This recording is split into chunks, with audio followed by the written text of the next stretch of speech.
Hi everyone, Bharat the learning spot Hindi में आपका स्वागत है। मेरा नाम है गुलजार और इस वीडियो में हम पढ़ेंगे नवीकरणीय और अनवीकरणीय संसाधनों के बारे में।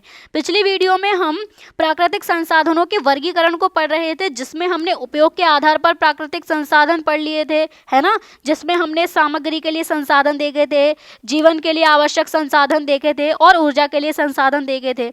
तो इस वीडियो में हम पढ़ेंगे प्राकृतिक संसाधनों को वर्गीकृत करने का एक दूसरा तरीका, और वो है नवीकरणीयता के बेसिस पर। नवीकरणीय कोई प्राकृतिक संसाधन है या नहीं है, हम उसके आधार पर इन्हें डिवाइड कर रहे हैं, ठीक है।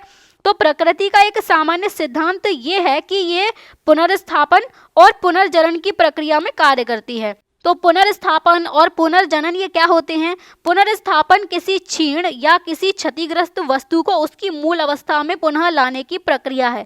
मतलब अगर कोई चीज़ उसमें कोई खराबी आ गई है, कोई बीमारी लग गई है, तो वो दोबारा से अपनी मूल अवस्था में, अपनी स्वस्थ अवस्था में आ जाए, वो तो पुनर्स्थापन हो गया। जैसे मान लो कोई पेड़ होता है, इसमें कोई फंगस लग गई, कोई बैक्टीरिया लग गया, जिसकी वजह से इसमें कोई बीमारी फैल गई, ठीक है।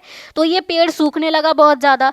तो हमने कोई ऐसे उपाय किए जिसकी वजह से ये पेड़ जो है वो ठीक होने लगा, इसकी बीमारी खत्म होने लगी, ये दोबारा से अपनी स्वस्थ अवस्था में आ जाए, तो वो होता है पुनर्स्थापन।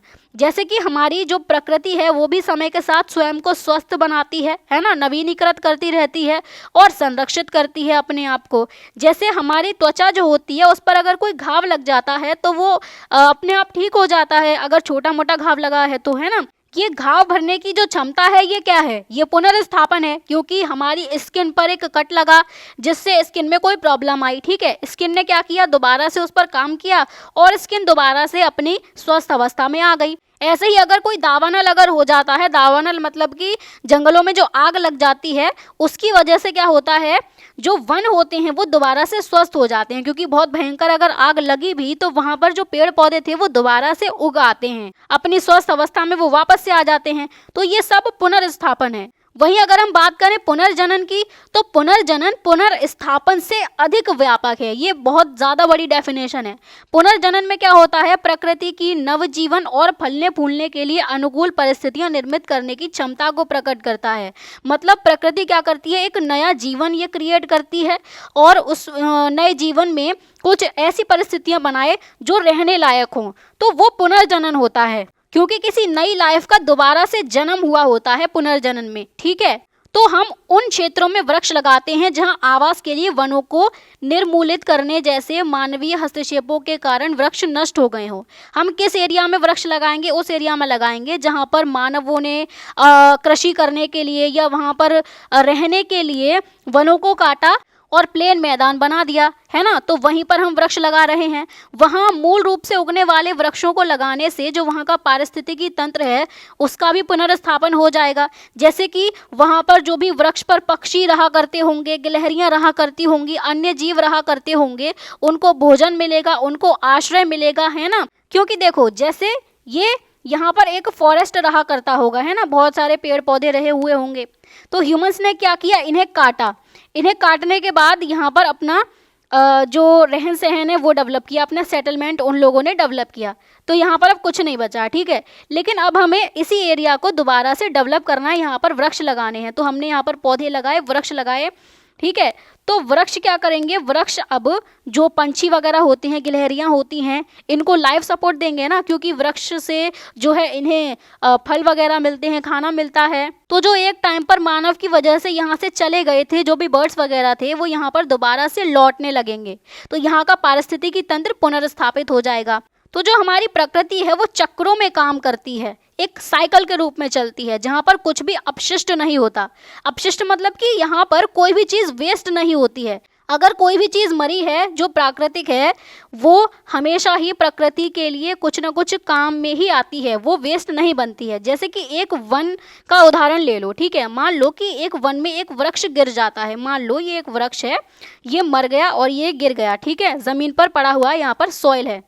तो इस मिट्टी में बहुत सारे जीवाणु होंगे, बहुत सारी फफूंद होगी, जो फंगाई हम जिसे बोलते हैं, कीड़े होंगे बहुत सारे, है ना, जिनका ये भोजन बनकर ये जो पेड़ है इन सबका भोजन बनेगा और ये पेड़ सड़ने लगेगा, ये इसको डिकम्पोज करने लगेंगे, अपघटित करने लगेंगे। तो जब अपघटित करते हैं तो इस पेड़ के अंदर जो भी कार्बन होता है, जो नाइट्रोजन होता है, जो फॉस्फोरस होता है, ये सब क्या होता है, ये मिट्टी को वापस मिल जाता है। तो ये वृक्ष उसी मृदा का, उसी मिट्टी का भाग बन जाता है जिससे वो कभी उपजा था, है ना, और वो मिट्टी भी उपजाऊ बनती चली जाती है। इसके अलावा इस वृक्ष के जो बीज थे उनसे नए नए वृक्ष भी पैदा होंगे, नए नए पौधे उगेंगे, है ना, और अंततः कुछ वृक्ष दोबारा से गिरेंगे और ये जो चक्र है, जो साइकिल है, ये फिर से शुरू हो जाएगा। जैसे कि एक पेड़ था, वो गिरा, ठीक है, उसके गिरने के बाद क्या हुआ, उसका डिकम्पोजिशन हुआ, उसके जो भी एलिमेंट्स थे वो मिट्टी में मिलने लगे।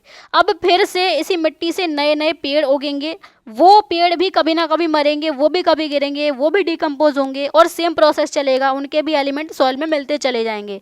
तो प्रकृति में जो सब चल रहा है एक साइकिल के रूप में चलता चला जा रहा है ना, कोई भी चीज़ वेस्ट नहीं हो रही है प्रकृति में। तो ये सब जो हैं ये प्रकृति के पुनर्स्थापन और पुनर्जनन के सिद्धांत के प्रत्यक्ष उदाहरण है। हम डायरेक्ट देख पा रहे हैं कि पुनर्स्थापन क्या हो रहा है, किसी पेड़ का अगर उसमें कोई बीमारी लग गई है तो दोबारा से उस पेड़ का अपनी स्वस्थ अवस्था में आ जाना, या फिर अगर किसी वन में आग लग गई है तो वहाँ पर दोबारा से वृक्ष जो है वो उगाते हैं, वो तो पुनर्स्थापन हो गया।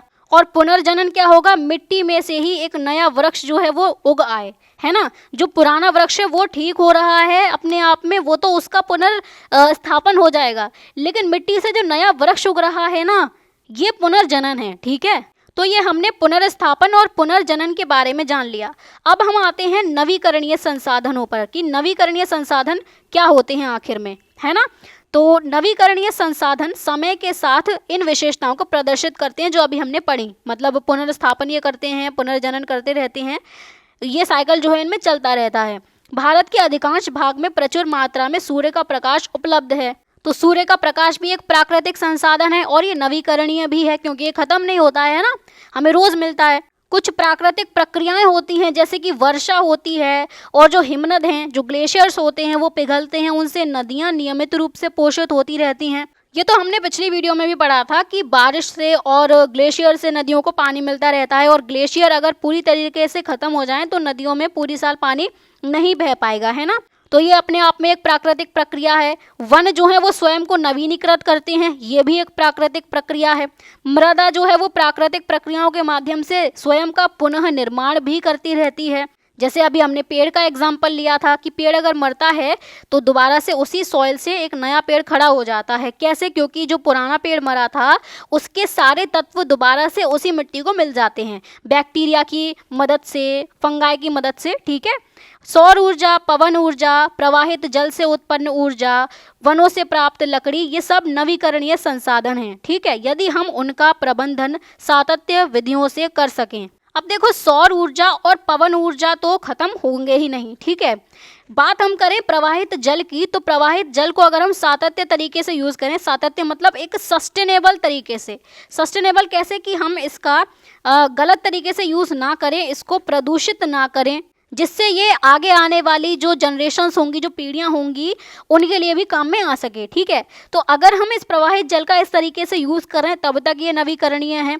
अगर हम वनों का यूज़, उनसे जो लकड़ी हम ले रहे हैं उनका हम इस तरीके से इस्तेमाल करें कि वो सातत्य तरीके से यूज़ हो सके, तब तक वो नवीकरणीय रहेगी। क्योंकि वनों का भी हमने एग्जाम्पल देखा था पिछली वीडियो में कि लकड़ी अगर इतनी तेज़ी से निकाली जाए जितनी तेज़ी से वन नहीं उग पा रहे हैं तो क्या होगा, लकड़ी ख़त्म होने लगेगी, जो वन हैं वो भी ख़त्म होने लगेंगे। तो जो रिन्यूएबल रिसोर्स है या जो नवीकरणीय संसाधन है वो भी अनवीकरणीय होने लगेगा, है ना। तो पहली बात तो हमें प्राकृतिक संसाधनों को सातत्य तरीके से या सस्टेनेबल तरीके से यूज़ करना होगा। दूसरी बात, जो पुनर्स्थापन और पुनर्जनन की प्राकृतिक प्रक्रियाएं चलती रहती हैं उन्हें भी हमें बाधित नहीं करना है, क्योंकि बाधित करने से फिर वो नवीकरणीय नहीं रह जाएंगे। जैसे अगर हम वनों में वृक्षों की बढ़ने की गति के साथ साथ लकड़ी काटते हैं तो अंततः वन नष्ट हो जाएंगे, है ना। क्योंकि वृक्ष जो है वो एक तरफ बढ़ रहा है और एक तरफ उसकी लकड़ी काट ली जा रही है, या फिर जितनी तेज़ी से वृक्ष बढ़ नहीं पा रहा है उससे ज़्यादा तेज़ी से लकड़ी काटी जा रही है, तो क्या होगा, वन नष्ट हो ही जाएंगे। तो जो हमारे वैज्ञानिक हैं वो ये दिखाते हैं कि अविवेकपूर्ण मानवीय कृत्यों के कारण प्रकृति के अनेक चक्र असंतुलित हो गए हैं। बहुत सारे चक्र ऐसे हैं प्रकृति के जो डिसबैलेंस होते चले जा रहे हैं। क्यों? क्योंकि हम ह्यूमंस के काम ऐसे हैं। जैसे जीवाश्म ईंधन आधारित औद्योगिकरण और कृषि तथा अन्य उद्देश्यों के लिए वनों की कटाई जैसे कारकों के संयोजन ने तापमान वृद्धि को जन्म दिया है।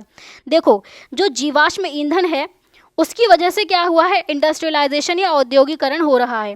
जीवाश्म ईंधन कैसे इसमें रोल प्ले कर रहा है, देखो जीवाश्म ईंधन में क्या होता है, कार्बन होता है, ठीक है।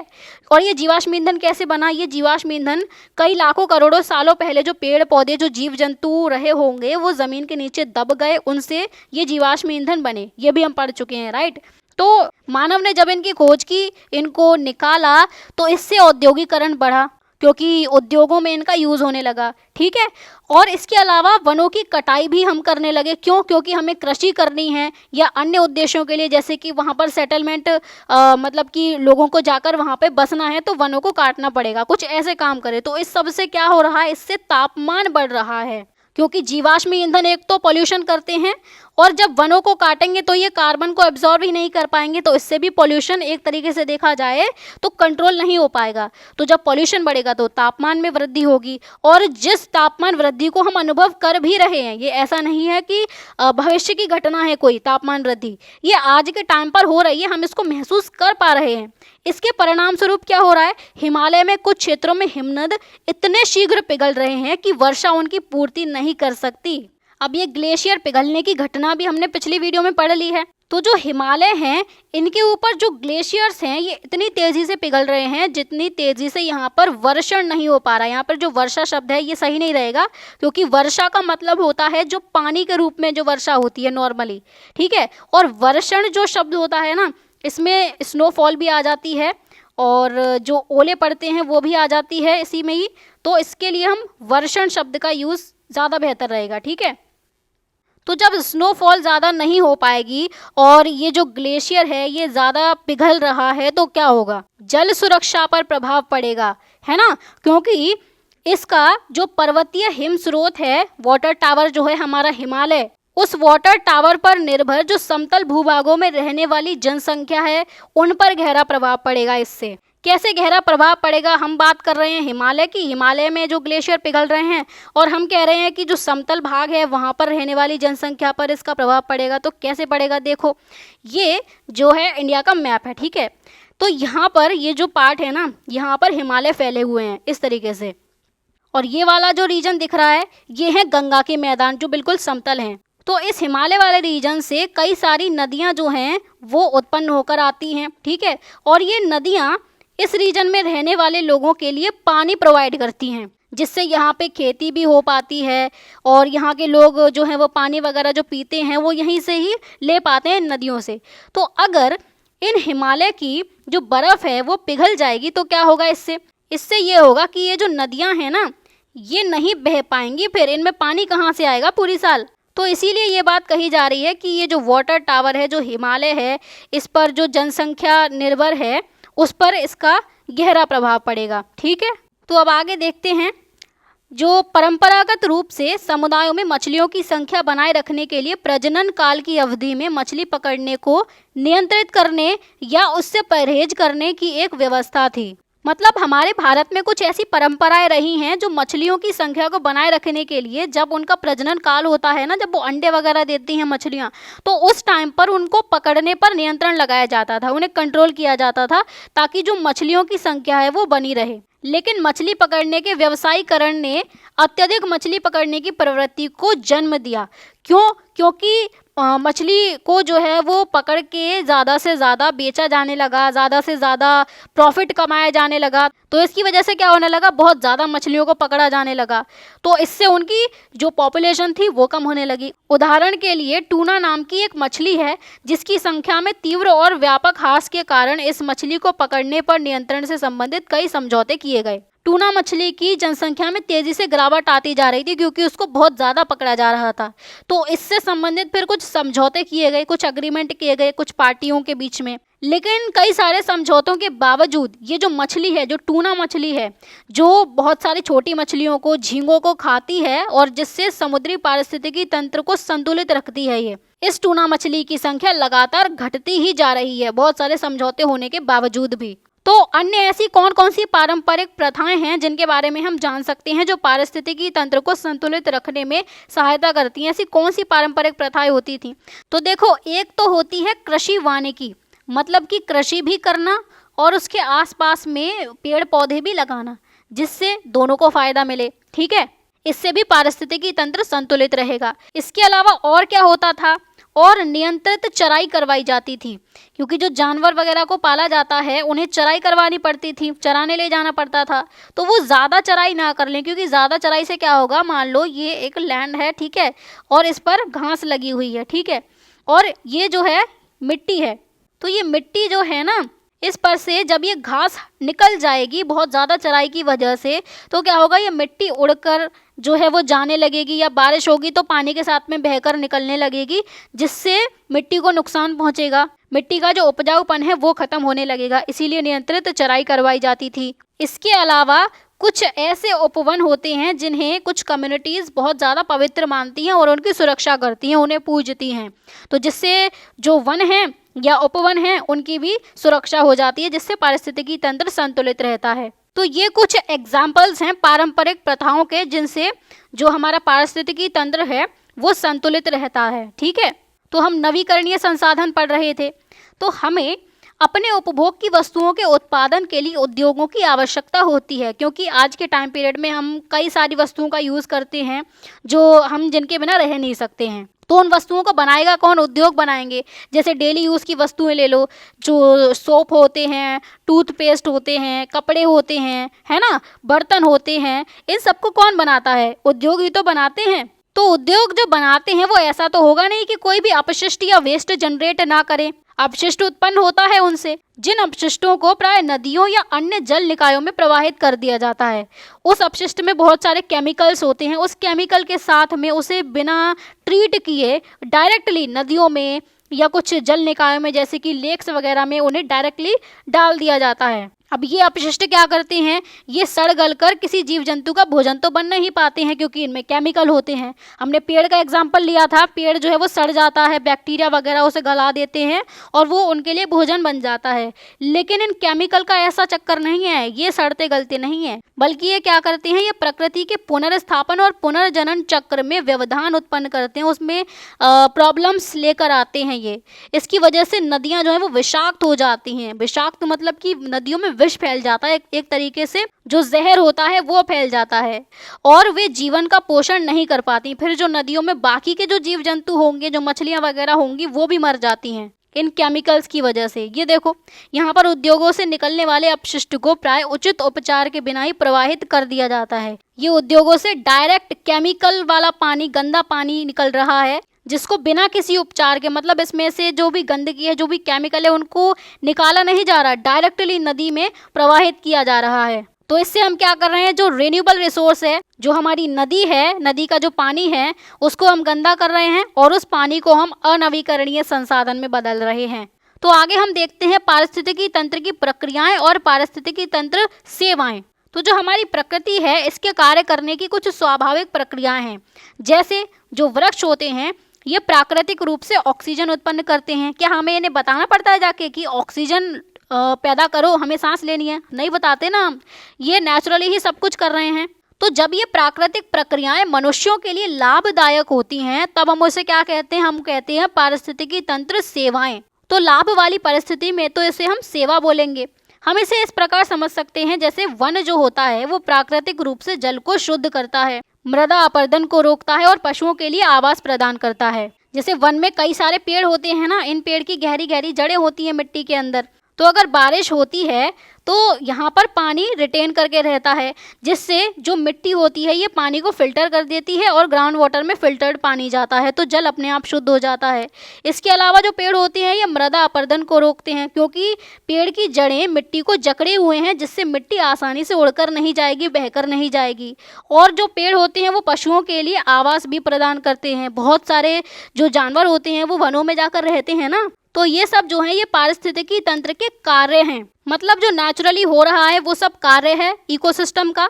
और जब हम इन वन के कारण स्वच्छ जल, संरक्षित कृषि भूमि और परागित फसलों से लाभान्वित होते हैं, तब हम प्रकृति से पारिस्थितिकी तंत्र सेवाएं प्राप्त कर रहे होते हैं, क्योंकि हम इससे लाभान्वित हो रहे हैं। अब यहाँ पर एक फैक्ट दिया गया है, वो फैक्ट है कि एक परिपक्व वृक्ष प्रतिदिन लगभग 275 लीटर ऑक्सीजन उत्पन्न करता है। लेकिन यह वृक्ष के प्रकार के आधार पर कुछ भिन्न हो सकता है। मतलब कोई वृक्ष अगर बहुत बड़ा है या उसका जो प्रकार है उसके आधार पर उसकी जो ऑक्सीजन प्रोड्यूस करने की कैपेसिटी है वो चेंज होती रहती है। वही एक मनुष्य को प्रतिदिन लगभग 350 लीटर ऑक्सीजन की आवश्यकता होती है। लेकिन यह भी व्यक्ति की गतिविधि के प्रकार, उसकी ऊंचाई और भार, इन सब के बेसिस पर अलग अलग हो जाता है। जैसे अगर कोई व्यक्ति बहुत ज़्यादा फिजिकल काम कर रहा है तो उसे ज़्यादा ऑक्सीजन की ज़रूरत रहेगी। अगर उसकी ऊंचाई, उसका भार ज़्यादा है तो उसे ज़्यादा ऑक्सीजन की ज़रूरत रहेगी।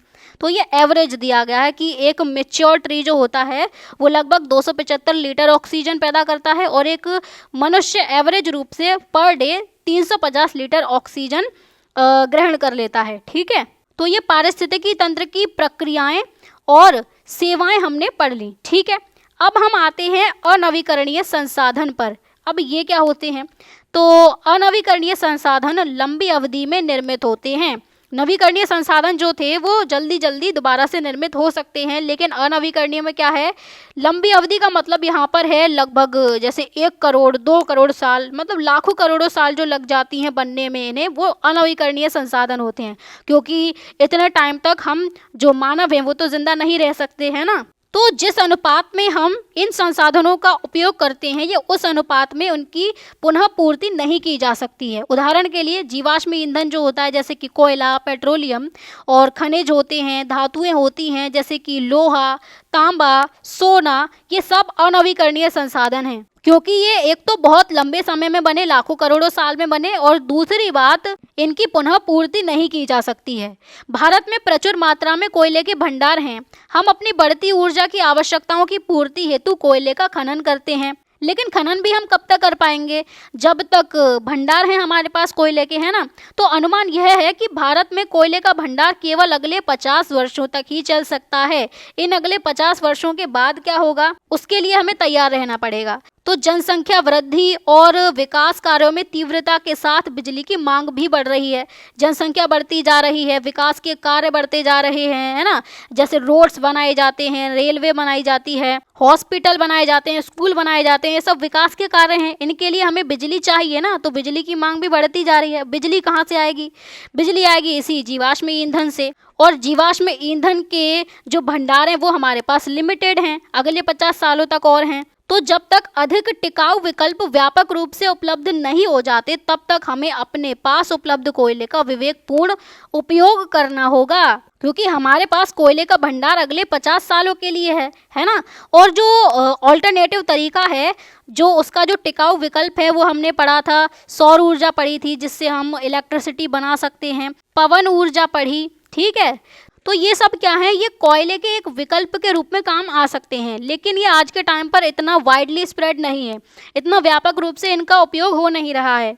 तो उसी व्यापक उपयोग को बढ़ाने के लिए हमें काम करना है, इन्हें हमें ज़्यादा से ज़्यादा प्रयोग में लाना है ताकि कोयले पर हम हमारी निर्भरता कम कर सकें। जिससे 2 फायदे होंगे। पहला फायदा ये होगा कि जो तापमान में वृद्धि हो रही है वो कम होगा, है ना, ज़्यादा प्रदूषण नहीं होगा। और दूसरा फ़ायदा ये होगा कि जो कोयले के भंडार हैं जो ख़त्म होने वाले हैं, जिसकी वजह से बहुत बड़ा संकट भी आ सकता है आगे चलकर, तो उससे हम लड़ पाएंगे इन सौर ऊर्जा, पवन ऊर्जा की मदद से, जिसे हम रिन्यूएबल एनर्जी बोलते हैं या नवीकरणीय ऊर्जा बोलते हैं। ठीक है, तो ये बात हो गई नवीकरणीय और अनवीकरणीय संसाधनों की। ठीक, अब अगली वीडियो में हम पढ़ेंगे प्राकृतिक संसाधनों का वितरण और उनके निहितार्थ।